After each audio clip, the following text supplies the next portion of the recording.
একটা খবর বলতে পারো 1906 সালের আগে একজনের চাকরি ছিল নমশূদ্রদের? একটা খবর কাউ দিও আমার কাছে এসে, এটা রুমাল দাও।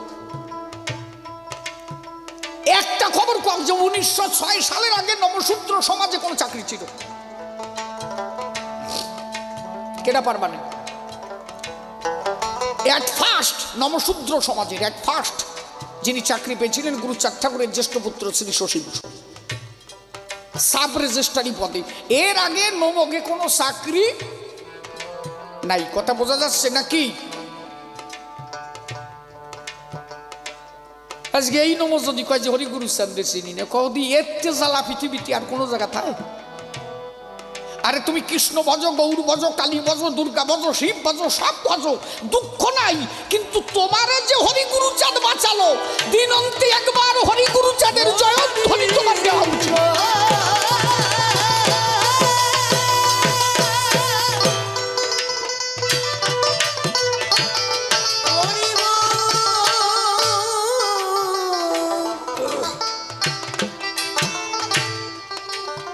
আজকে আমি যেখানে দাঁড়াই কবি গান গাচ্ছি,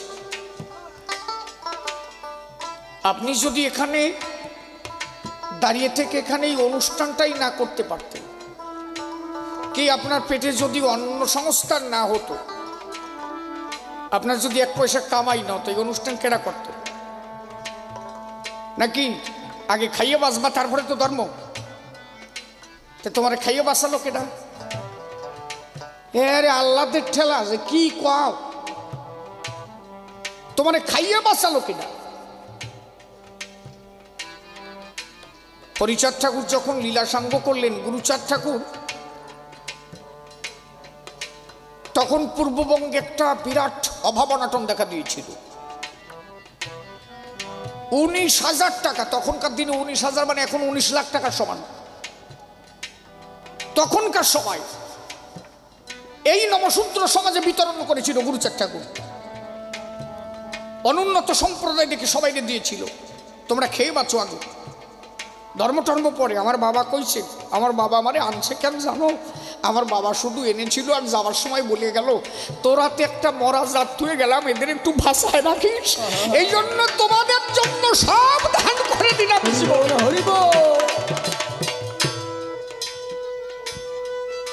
পাশের বাড়ির একটা লোক না খেয়ে থাকলে তাকায় দেখো না, পাশের বাড়ির একজন ব্যক্তি না খেয়ে থাকলে একবার তাকায় দেখো না। তোমার ঘরে তো চাল ডালি বড়, এক অক্টের চাল ডাল দাও না। গুরুচাঁদ ঠাকুর এমন কি দায় ঠেকছিল যে 19,000 টাকা তোমাদের মধ্যে বিলতি গেল? কথা কি খারাপ করছি নাকি আমি, নাকি? কথা কইও।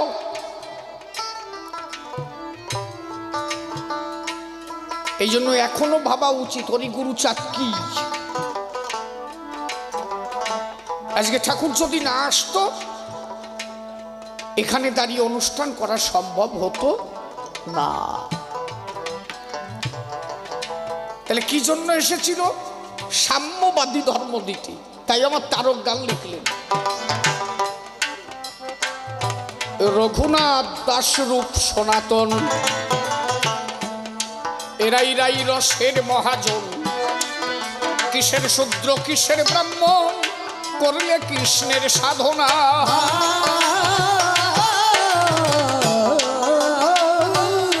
কৃষ্ণ কথা শ্রবণ জন্য রামানন্দের কাছে দৈন উলুধ্বনি হরিবল হরিবল হরিবল হরিবল।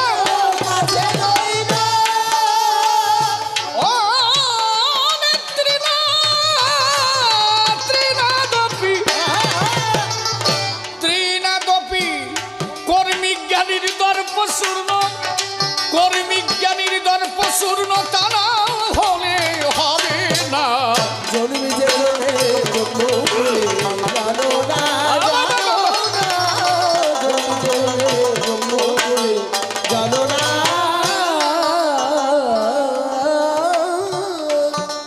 আরে ব্রহ্মা ছিলেন ব্রহ্মপুরে, বলি হবিউল্লাহ কাজীর ঘরে। আমরা ভুলিতে পারি তারে, গোপীর প্রেম ভুলব না।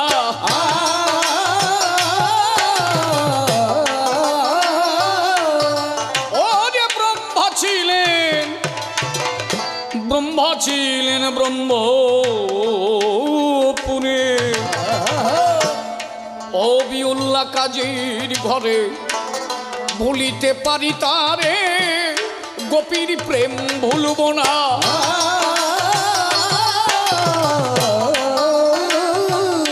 ব্রাহ্মণের মান্য যদ্যপি, তবু বলি গোপী গোপী।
আমার গোসাই হরি চাঁদে বলে,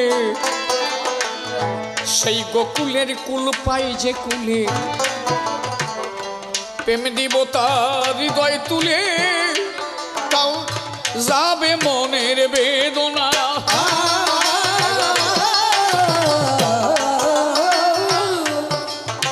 আমার গোসাই হরি, আমার গোসাই হরি চাঁদে বলে,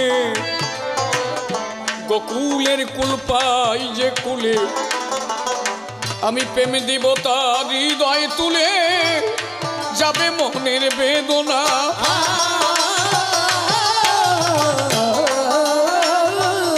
হীরামন গোলক চাঁদ বদন, মৃত্যুঞ্জয় দশরথ লোচন, জয় জয় হরি গুরু চাঁদ প্রেমানন্দে হরি বল।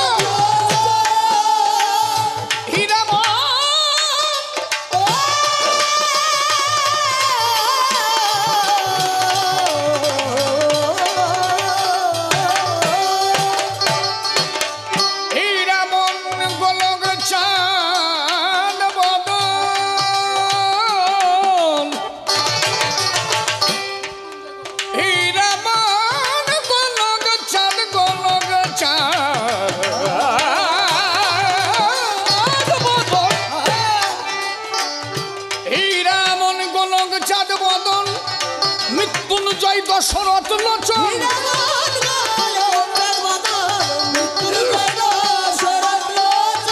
তারা বিলাইল হৃদয়ের ধন, বিলাইল হৃদয়ের ধন, আমার তার সে ধন পেল না।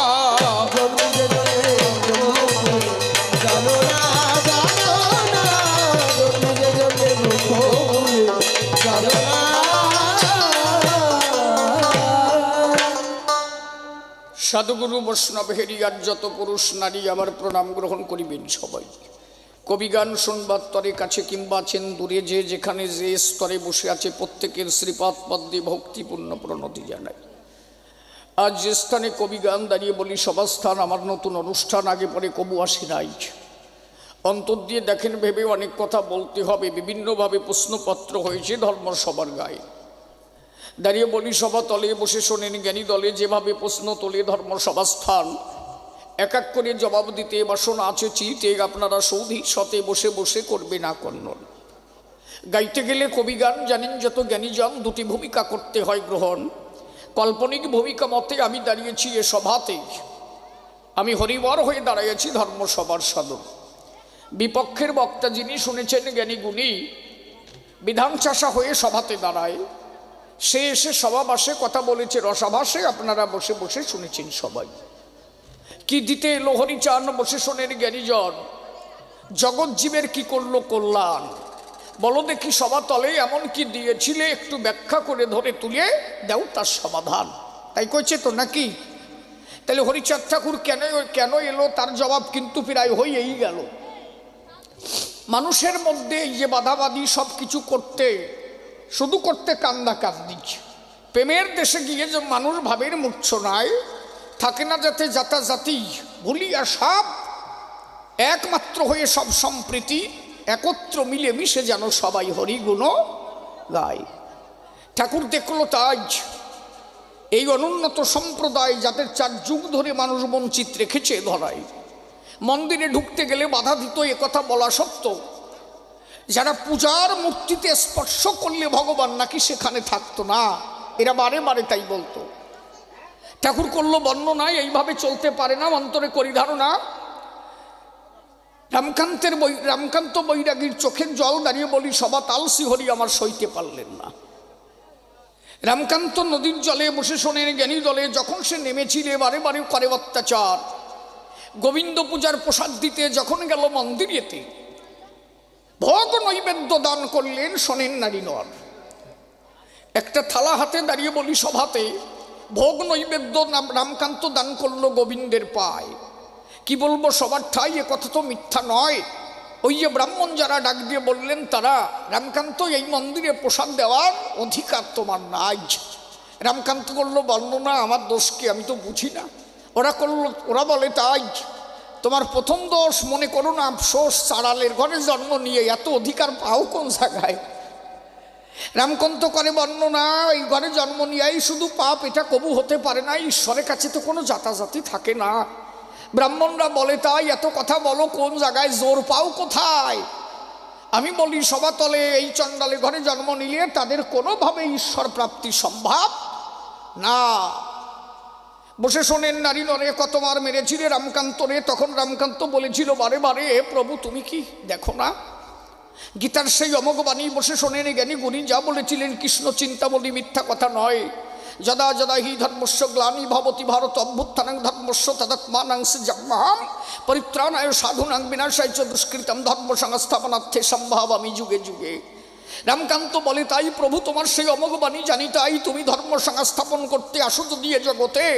এই ভুবার হরিতে তোমার কত ভক্ত কাঁদিছে ধরায়, চোখের জলে সবাই ভাসে, হে কৃষ্ণ রসরাজে কৃপা করে অবতীর্ণ হও ওরা কান্দির গায়। কি বলবো সবাস্থান বসে শোনেন জ্ঞানী জন, ভক্তের আকুল ক্রন্দন সইতে পারলেন না হরিদয়াময়। তাই রামকান্তকে কথা দিল, রামকান্ত ভয় নাই, এবার আসবো আমি হরিদয়াময়।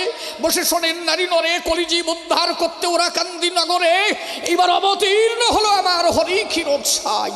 একমাত্র হয়েছে হরি ভক্তের ঠাই। তাহলে ভক্তদের আশ্বাস দিতে দাঁড়িয়ে বলি, এ সভাতে এসেছিলেন আমার হরি জগৎ পিতে। মানুষের মধ্যে সাম্যবাদী ধর্ম দিতে অবতীর্ণ হলেন ওরা কান্দির গায়ে। ঠাকুর করলো বর্ণনা, যেখানে কোনো জাতাজাতি থাকবে না, ধর্মে মানুষকে সম্প্রীতি সাম্যবাদ শেখায়, যেখানে মানুষে মানুষে থাকবে না কোনো লড়াই। তাহলে শ্রীহরি প্রতিষ্ঠিত হলো, বসে এই মতুয়া ধর্ম প্রতিষ্ঠিত হলো, এ কথা বলা ভালো। একমাত্র প্রেম দিয়ে জগৎ মাতালো, অকামনা প্রেম ভক্তি, যেখানে আর কিছু নাই। মানুষ একবার প্রেমিক হলে বসে শোনেন জ্ঞানী দলে, মানুষ ভাসে প্রেমহীন দলে।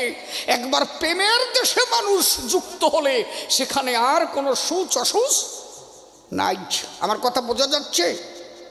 ভগবান প্রাপ্তির প্রথম স্থান প্রেম, সেই প্রেমিক হয়ে গেলে আর তার কিছু লাগে না।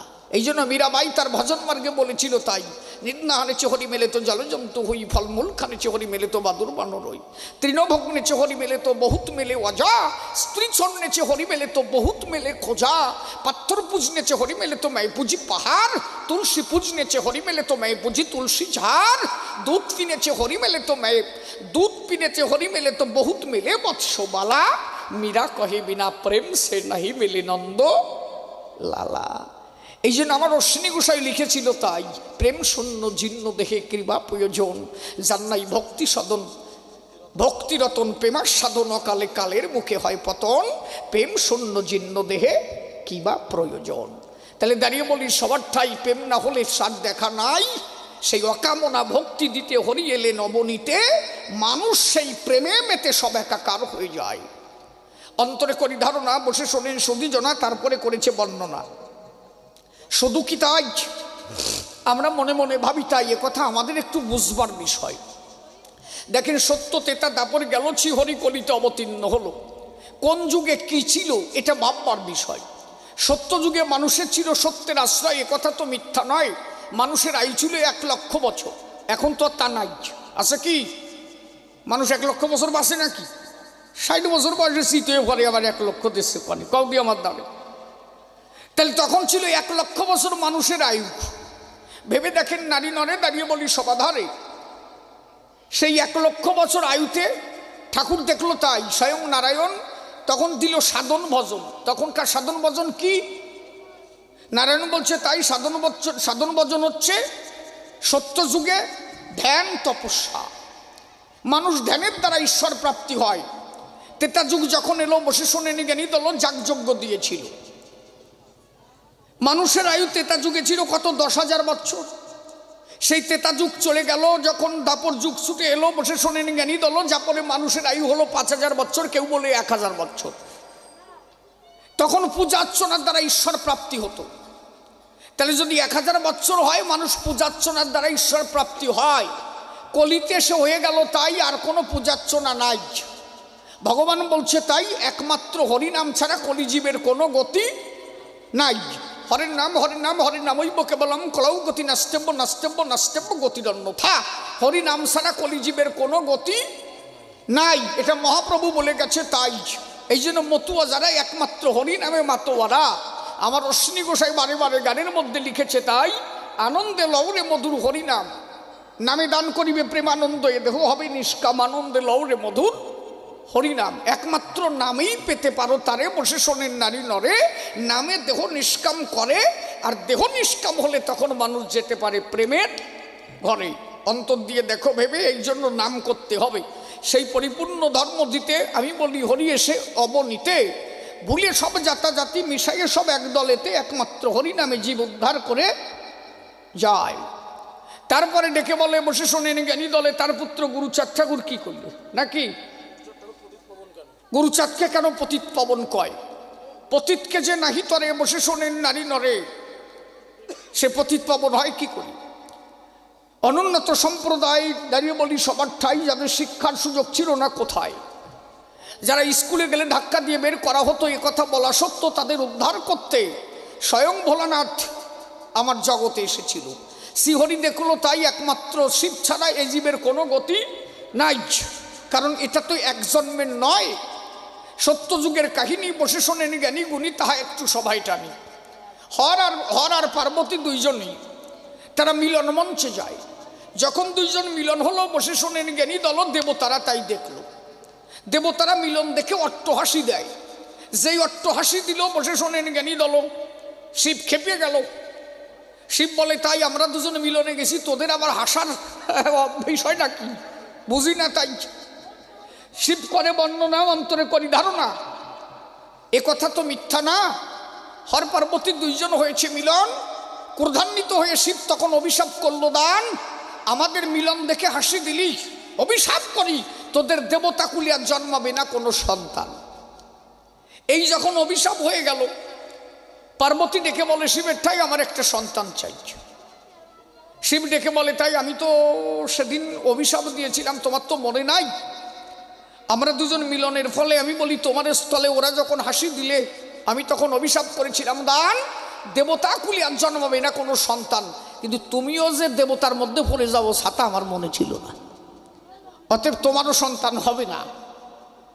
পার্বতী কাকতি মিনতি করে, ডাক দিয়ে বলে শিবের ধারে কোনোভাবে হবে না। বলে একভাবে হয়, যদি হরিব্রত পালন করো, তুমি আমার কথা ধরো, হরিব্রত পালন করলে শ্রী হরি কৃপা করে যদি তোমার ঘরে সন্তান রূপে আসে ধরায়। এই জন্য 100 বছর হরিব্রত পালন করে, বসে শোনেন নারী নরে।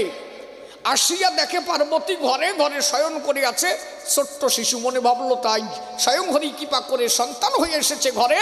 শিব এসে দেখতে পারে এ শিশু তো সামান্য শিশু নয়, স্বয়ং গণেশ যিনি নারায়ণের অংশ হচ্ছেন তিনি। বসে শোনেন জ্ঞানী গুণী, তাই দেখে আনন্দ পায়। গণেশ ডাক দিয়ে বলে তাই বাবা আমি তোমার ঘরে এসেছি হরি অংশ ধরে, তোমার বুঝে নেওয়া চাই। শিব করল বর্ণনা, তুই যখন আমার মনের আশা পূর্ণ করলি, আমিও ছেড়ে দেব না।